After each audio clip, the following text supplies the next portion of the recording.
Dear student, আজকের আমরা যে আলোচনাটা করব খুবই ইংরাজিতে একদম ফার্স্ট লেভেলের জিনিস, খুবই গুরুত্বপূর্ণ জিনিস। সেটা আমরা অনেকে হয়তো সঠিকভাবে জানি, আবার অনেক বাচ্চা বা অনেকে বড়োবেলাও অনেকে এই ইংলিশ প্রোনাউন্সিয়েশন এটা কিন্তু সম্পূর্ণরূপে করতে পারে না, সম্পূর্ণভাবে সব সঠিকভাবে উচ্চারণ করতে পারে না। সেই জন্য স্পোকেন ইংলিশ বলো, রিডিং ইংলিশ বলো, স্টাডি ইংলিশ যাই বলো না কেন, যে নামেই তোমরা বলো না কেন, কিন্তু এটা একটা সমস্যার কারণ।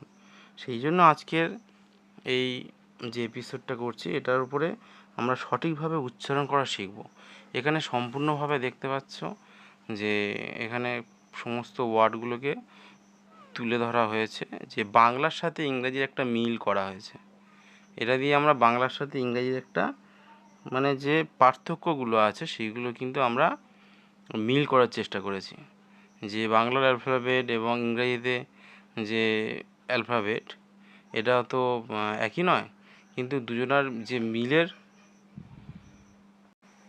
ইংলিশ প্রোনাউন্সিয়েশনগুলো আজকে আমরা শিখব।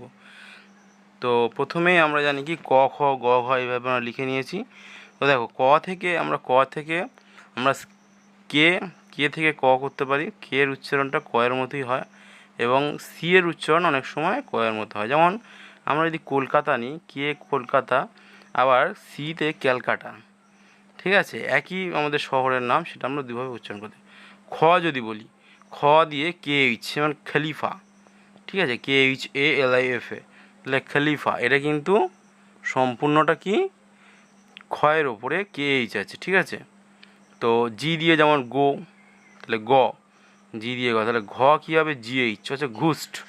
ঠিক আছে, ঘোষ, তাহলে এগুলো হচ্ছে কি সবই ঘয়ের মধ্যে পড়ছে, জিএইচ। ঠিক আছে, উঙা যখন উচ্চারণ করছি ওএনজি।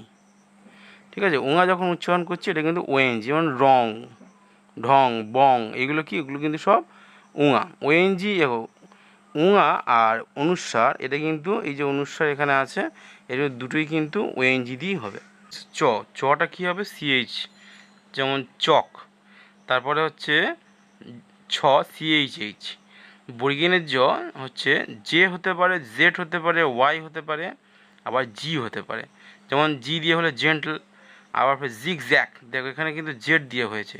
যেমন যোজনা, এটা কিন্তু অন্তের জ আসছে, তো এটা ওয়াই আমরা ইউজ করে থাকি সাধারণত। তারপরে ঝংকার, হ্যাঁ এখানে একটা ওয়ার্ড আছে ঝ দিয়ে জেএইচ। ট দিয়ে কিন্তু আমরা টেবিল, আমরা জানি কি টি।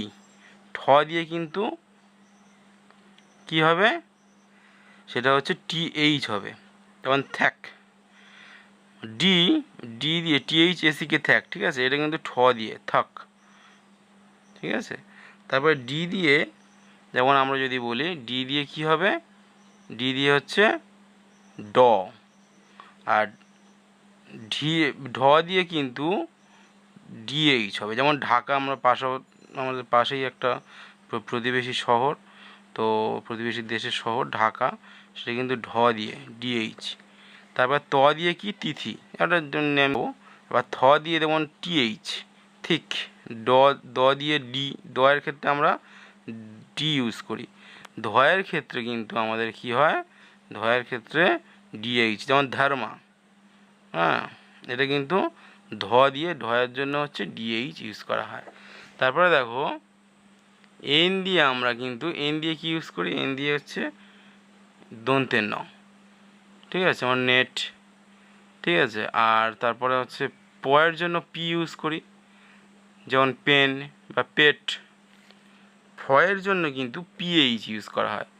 তো মোটামুটি এইরকমভাবে যদি আমরা মানে বাংলা যে বর্ণমালা, বেঙ্গলি যে অ্যালফাবেট, এই যে অ্যালফাবেটটা, এই অ্যালফাবেটের যদি সঙ্গে যদি বেঙ্গলি, একটা হচ্ছে কি বেঙ্গলি, আর একটা হচ্ছে কি ইংলিশ, এই দুটো যদি আমরা ভালো করে ম্যাচ করাতে পারি তাহলে কিন্তু আমাদের উচ্চারণ অনেকটা সহজ হয়ে যায়। তো এফ, যেমন ফ দিয়ে কি হচ্ছে, ফ দিয়ে হচ্ছে এফ বা পিএইচ। পিএইচ যেমন ফ্যান্টম, আবার এফ দিয়ে ফ্যান। আবার ব দিয়ে বেড, আমরা সবাই জানি ব বি, এবং ডাব্লিউ দিয়েও আছে।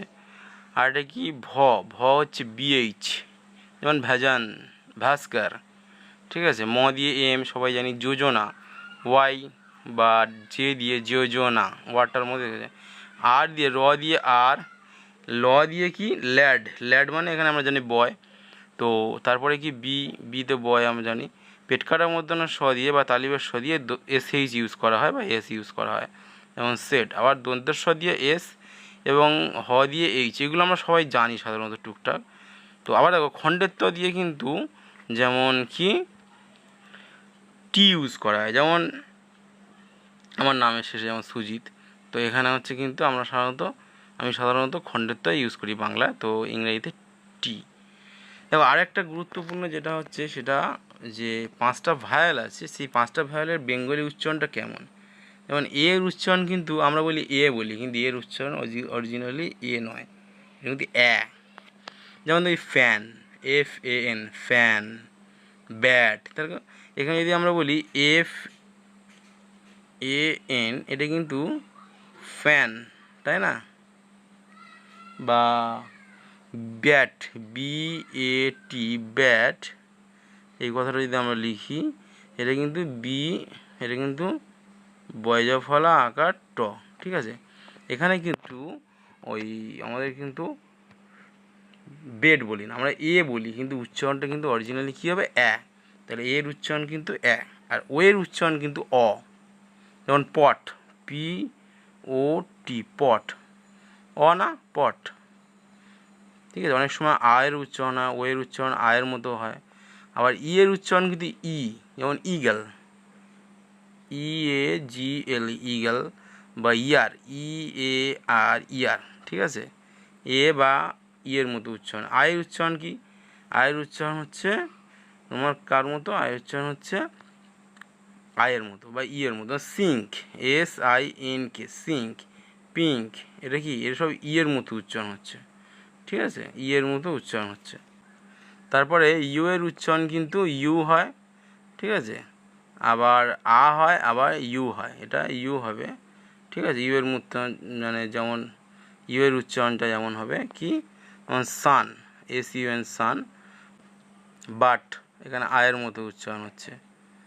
আর beautiful, beau, B A U, ঠিক আছে। তো এই হলো আজকে টোটাল আজকে ক্লাসটা বোঝানোর চেষ্টা করি যে ইংলিশ প্রোনাউন্সিয়েশন কেমন হবে, কেমনটা হলে বাংলার সাথে এটা ম্যাচ করে খুব সহজে আমরা উচ্চারণ করতে পারবো।